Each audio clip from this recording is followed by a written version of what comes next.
even if they're extremely high character, even if they've got great people skills and they've connected, if they don't know what they're doing or they haven't demonstrated that competence, it's difficult to get people to follow them. And I see this a lot when people change jobs, or especially when they change companies or they change industries, and they try to get people to start following them too quickly without demonstrating that competence. The competence is that critical factor that really rounds out the 3 C's of trust.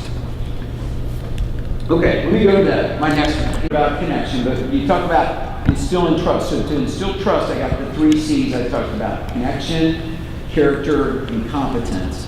What's the next big item that's a characteristic for being an effective leader? It's been mentioned a couple times.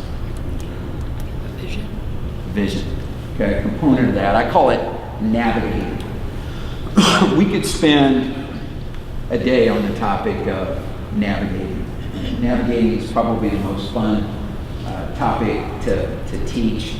And no matter how much we've trained our people, no matter how much we've nurtured them, no matter how much we've developed them, there's still going to be problems and opportunities that are going to come up throughout the day that are going to require a leader, somebody to help navigate for them.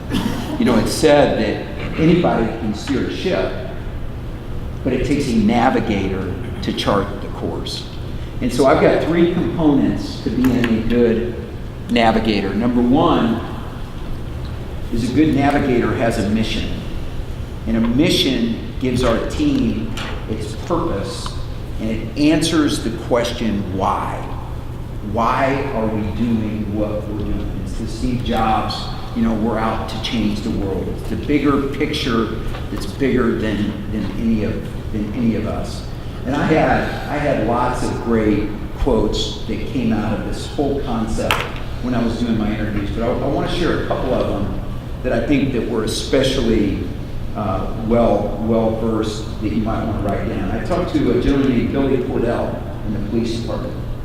A lot of people probably know Billy, and I really enjoyed talking to him. But he felt like he said, I was asking him the question about, why do you think, you've been able to lead your team and maybe some other people could have an opportunity to improve in there. And he said, I feel like at certain times we spend a lot of time teaching the hows and the whats, and we don't spend enough educating our people on the why. And if we can get them connected to the bigger picture, the bigger purpose, he said there's so much creativity and so much smarts in our organization, it really makes my job easier because they start helping me solve problems. I met with a gentleman named Alonzo, I think it's purpose. And so he's really been intentional about driving that purpose and driving that why in his group. And then the last one I want to share with you was from Fran Peterson in the water department. And Fran was a great time to talk to. She said she feels like employees resist change due to fear of the unknown, which we talked about, and not understanding the reason why we need to make the change. So I think there's, if you could take something away on navigating, it's that ability to create that purpose. And there's some questions that you can ask. If you don't feel like you've got a good purpose, or you feel like somebody in your team doesn't understand maybe their purpose, and it's called the 5 whys, and it's like, so why is your job important? If I'm in the water department and I'm in customer services, well, when people call in, I got to take their calls. Well, why do you need to do that? Well, because their water might be out. Well, why is that important? Well, because if they don't have water, they can't drink. Well, why is that important? Well, if they don't have water in their house, they may have to move out. So it helps elevate it to a higher why. It gives that person a sense of purpose, a sense of meaning behind the work they're doing, other than just being somebody that's on their phone. And as a leader, we need our people to have a sense of purpose. Number 2 is vision. So vision has been brought up several times. Vision provides the picture, and it answers the question of where are we going? What's the big picture? What's the final destination look like? And the point that I like to make here is that good leaders, really good leaders, are really skilled at casting a vision and making it relevant to everybody. I think Betty brought that up, making it connect with everybody in the organization. And a great vision connects with the hopes and the dreams and the fears of everybody. It taps into our emotion, and it's the emotion that creates motion. I mean, when Johnny was up here talking about the Sundance Square project, I mean, I could just feel his passion for what he was doing for the city of Fort Worth and what it was doing for the community of Fort Worth and what it was doing for the people. And he used some words that I jotted down in my notes, you know, stuff like mesmerizing. You know, it was a mesmerizing event, you know, interacting with the people. It was a jewel in downtown. I mean, I love these words that he's using that really evoke a little bit more passion out of you. And the thing with vision, who here had family down for Thanksgiving? Anybody? Wow, just all the lucky people who did. They must have traveled somewhere. How many people were with family? All right. Anybody do a family picture? Wow. I need to take some lessons here. I get caught up in my family. We take more pictures.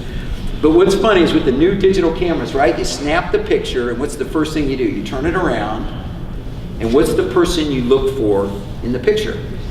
Yourself, right? You think I cared what my brother-in-law looked like?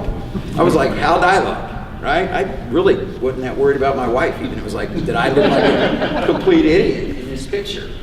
And if I look good, I'm like, that picture's good, let's go with it, you know? And if I look bad, I was like, well, maybe we ought to take a more. It's the same thing with our team when we're casting a vision. You know, the first thing they're looking for when we're casting a vision is, what is my role in there? Do I see myself in that vision? Can I see myself there? And if they can't, you're gonna lose them. They're not gonna be motivated, they're gonna further resist the change. So the emotions that I talked about earlier, that fear of change, that need for security, can be overcome if we use other countering emotions through purpose and through vision. Strategy. This is the third part of navigating. And strategy answers the question of how.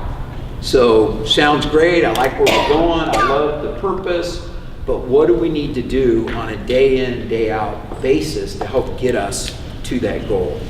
And the thing that I've seen is that not all leaders are especially adept at all three, at casting vision, at building a strong purpose, as well as building the strong plan. And what I'm seeing is the most effective leaders are really skilled at getting their team on board where appropriate. So maybe they use their team more to help them with vision. Maybe they use their team more to help them build the plan. But giving that buy-in, somebody brought up earlier, I think that sense of ownership. You know, I own that past project. Well, if we can get them to own this project, we're gonna have a much better probability of success. The other thing that I feel is that people wanna know what they need to do to contribute. I call it the did I have a good day question.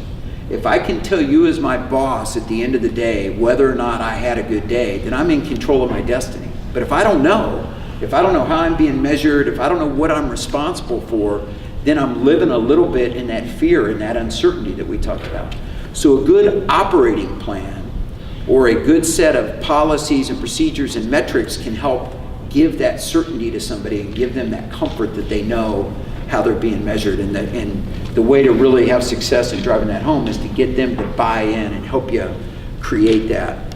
And I was talking to Janie Morales, who is in planning and development. I'm sure she works for somebody that's here in the room.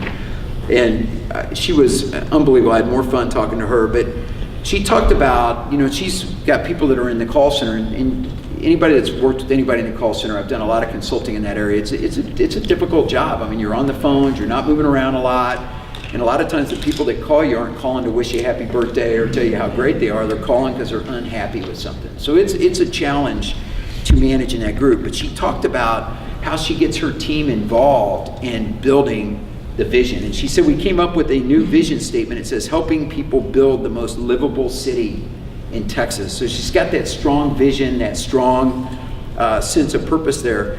And she talked about when she builds her plan, she gets her team involved in every decision. She goes, we're always tweaking our operating model, our policies and procedures. But she goes, I never come in and make a decision until my team has had the full opportunity to come up with the solution themselves.